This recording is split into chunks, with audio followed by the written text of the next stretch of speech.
Well, what have I got in my hand? A Michigan map. And when Barry and I hit the highways and byways of Michigan and we go to these beautiful state parks, what do we take with us? Naturally, a Michigan map. We're going to find out more today about Michigan and how our Michigan maps are prepared, how they're put together. We're down here in Lansing, Michigan at the Department of Transportation, and we're in the mapping section. And with me is Denny Knutson. And Denny, thanks so much for having us down here today. Thanks for coming down and seeing us. And what we're going to find out today is how you folks put this, well, our map together so we can enjoy these beautiful places in Michigan, and it makes it so much easier for us to travel to. I guess the first question, Denny, is always, how long is the mapping section, how long has this been going on? Well, Michigan has produced a conditions map or a transportation map since about 1915 in there someplace. And it's changed quite a bit. It pretty much was a conditions map, a reward map for contractors, for the motoring public about into the 20s, and then it became more oriented for the traveler at that time to encourage exactly what you're doing. Yeah. Looking around and traveling. Yeah. Back in the horse and buggy days, they didn't really need it too much then, did they? No. So, but today, the travel, the expressways, and so on, this map is really a key to our travel and our vacation plans and our business. What is it that the department here does to create this map? Okay. The year prior to printing, we request changes from all 83 counties within the various bureaus and departments within the state government, surrounding states, the bridge authorities, anybody that we can get our hands on. Probably about 300 requests are sent. And from that list, we compile through our map committee, and Jerry Lemire, who is the supervisor for mapping, he chairs, he's the coordinator for that.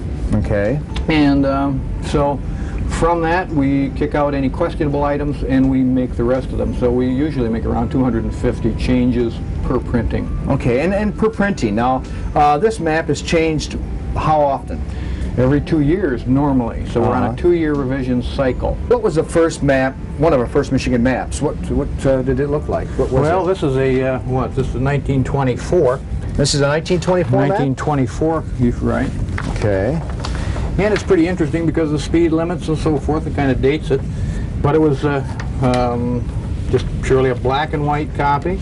But traveling at 10 or 15 miles an hour, you probably, you know, it was pretty legible. 10, 15 mile an hour is the speed limit probably. back in it? Yeah. So no expressways, no 131 through there, or no, just dirt roads, pretty much. Just dirt roads. Then it has evolved into more of a transportation package than just a road map now, because we have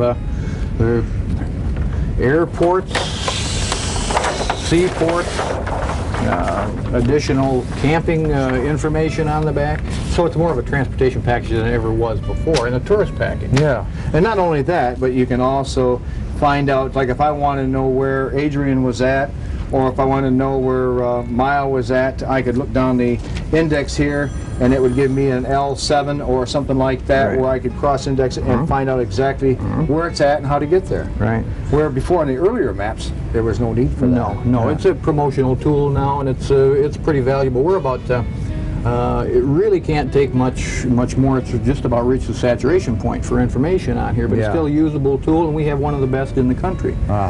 We print 2 million, so there are a lot of them out there, but they're always in short supply. Yeah. Most of them, are they free to the public? Or? They're free. They're paid for by the gasoline tax. So for just requesting a copy, we'll get you one. What is the first process in putting together a map, let's say from square one? We have the existing bases, the originals.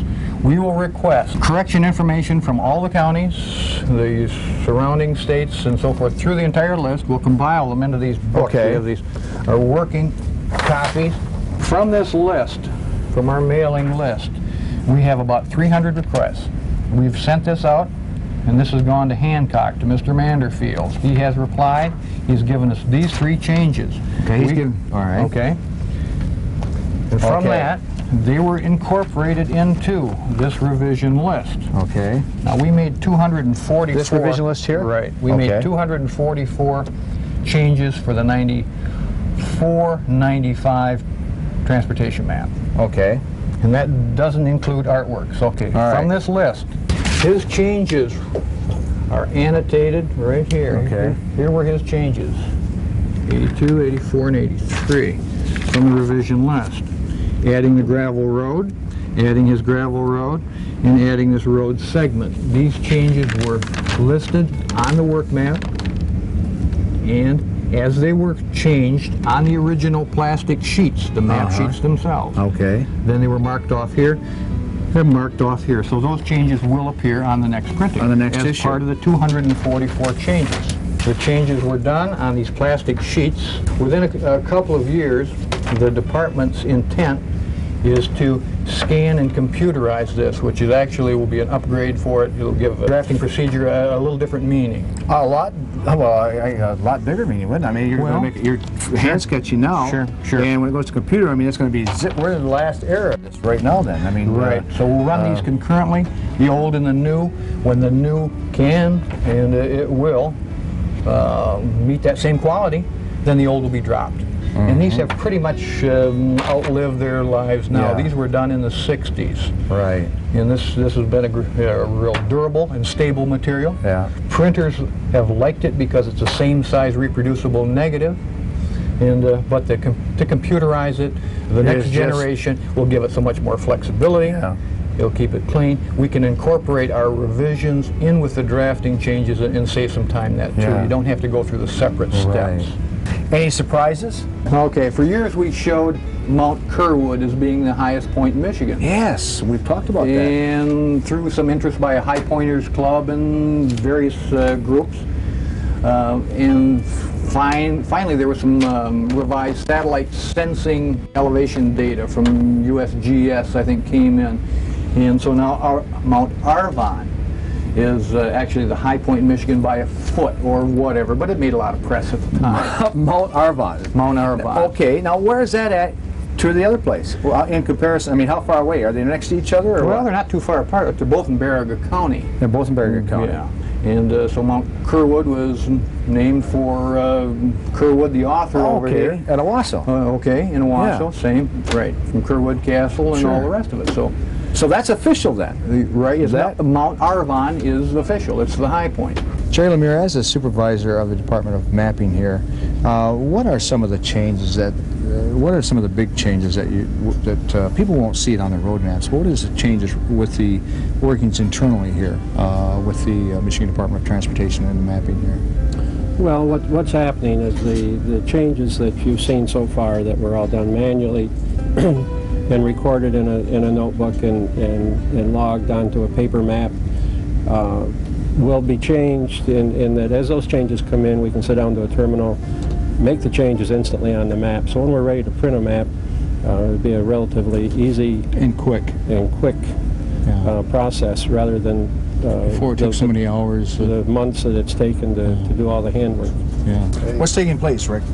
This is we've done a series of rest area maps they're going out in the big cases in the rest areas. And what we've done is taken existing paper maps and scanned them and overlaid new data on top of that. The red lines on here mark the routes, and we've got added interstate route markers and a title telling people where they are, a little legend over here.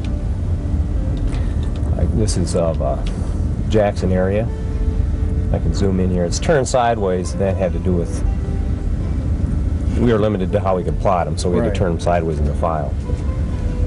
Well, it's quicker here, done within the department, the computers, and it will make it a lot easier for you folks to get them out, the maps out to the general public. Yes, it's much quicker.